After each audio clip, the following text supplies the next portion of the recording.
सत श्री अकाल।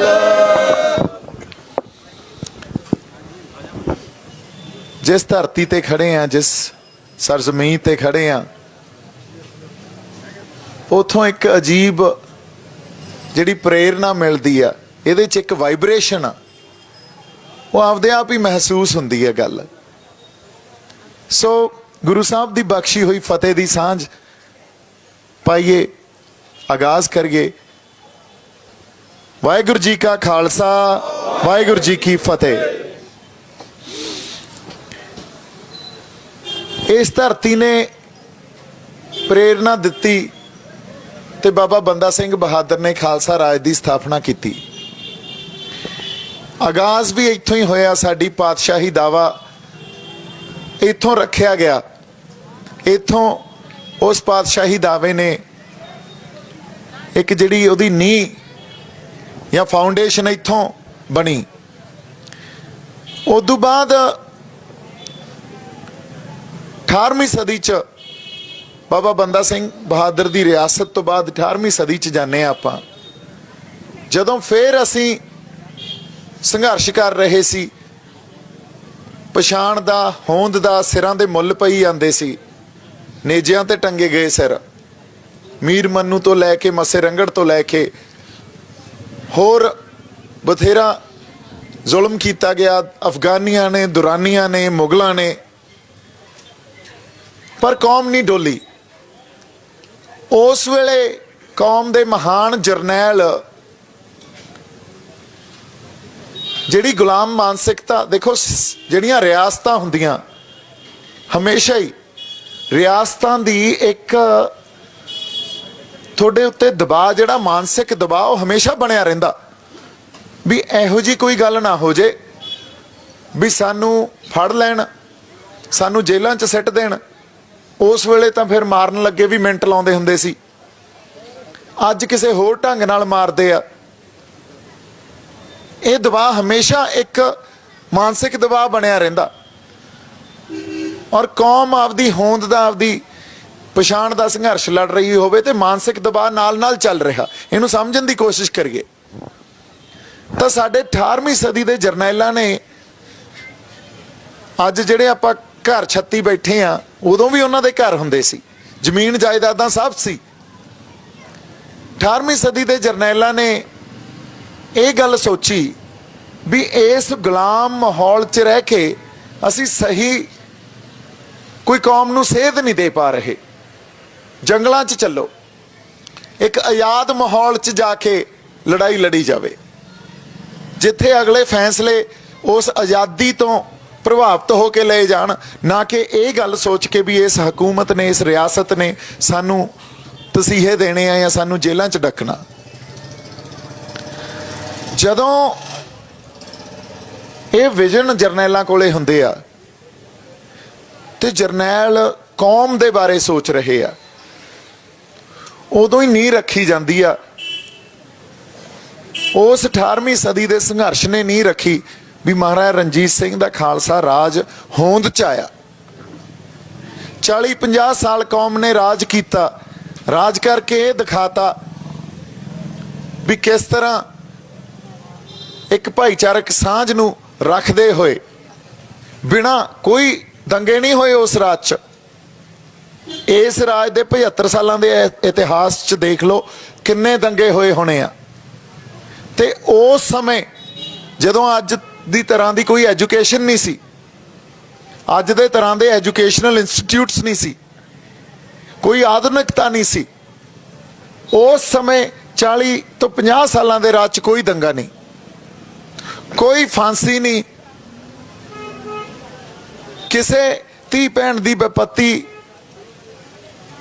नहीं हुंदी सी, महफूज रखे जाते सी। पर अज जिहड़े आपां समाज च खड़े आ, जदों साडे कोलों साडा राज गया, उदों बाद एक लंबी 150 साल की गुलामी साडे गलां च पई, जिन्हों करदे प्रतख रूप च असीं समझिया ही नहीं।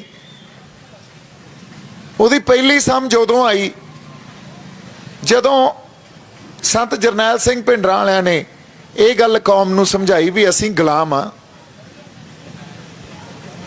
जे संतां दी शहादत मेहता चौंक होई हुंदी तां भी साडे ओह सत्कारयोग ते महान शहीद होने सी।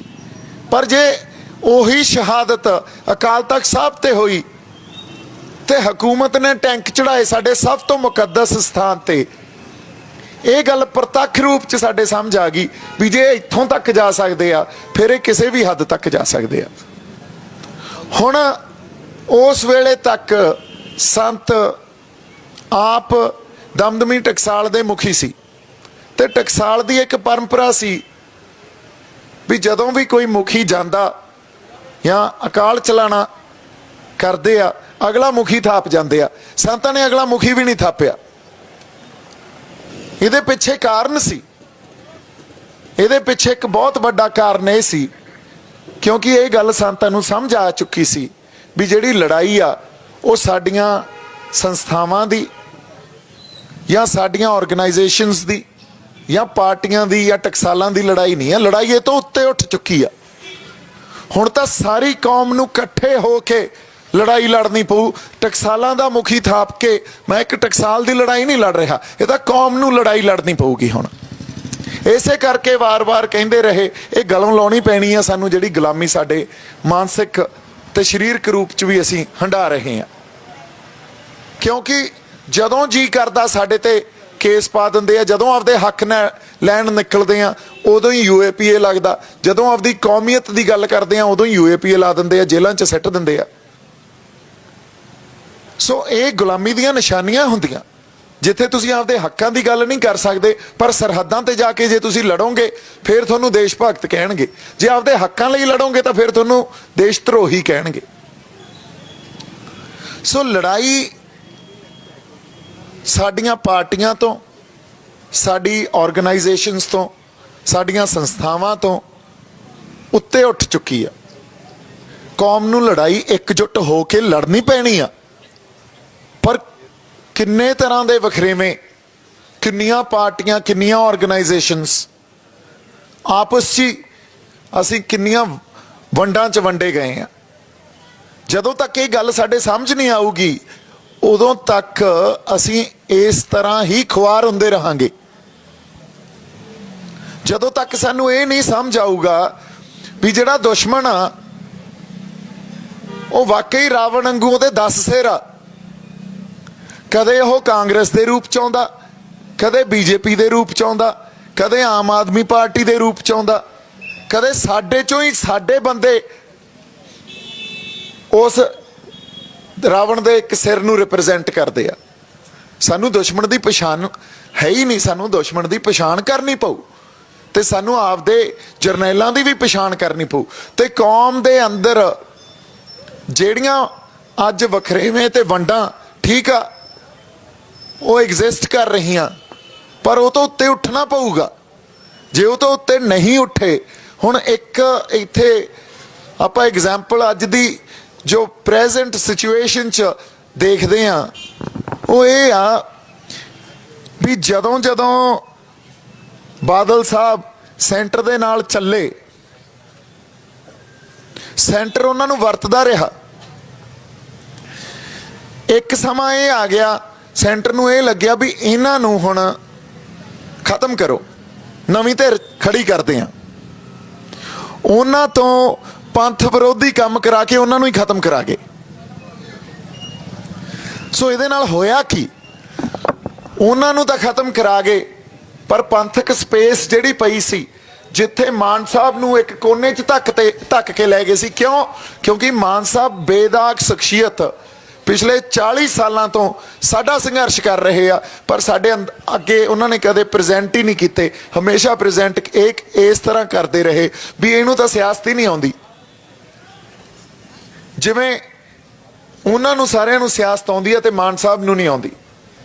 मान साहब ने 40 सालों तो साडी कौमीयत नूं भी चक्की रखिया, साडे हक्कां दी आवाज़ भी बुलंद की, साडी सोवरेनिटी साडे पातशाही दावे नूं भी चक्की रखिया, उहदी राखी करते रहे। पर साडी पछाण च गल नहीं आई, साडी समझ च गल नहीं आई। फिर जिहड़ी पंथक धिर इत्थे ਰਾਜ ਕਰਦੀ ਰਹੀ, ਉਹਨਾਂ ਨੂੰ ਪੰਥ ਦੇ ਖਿਲਾਫ ਵਰਤ ਕੇ ਉਹਨਾਂ ਨੂੰ ਖਤਮ ਕਰਤਾ। ਜੇ ਉਹ ਖਤਮ ਹੋਏ ਇਹਦਾ ਮਤਲਬ ਉਹ ਸਪੇਸ, ਉਹ ਜਗ੍ਹਾ ਖਾਲੀ ਹੋਈ।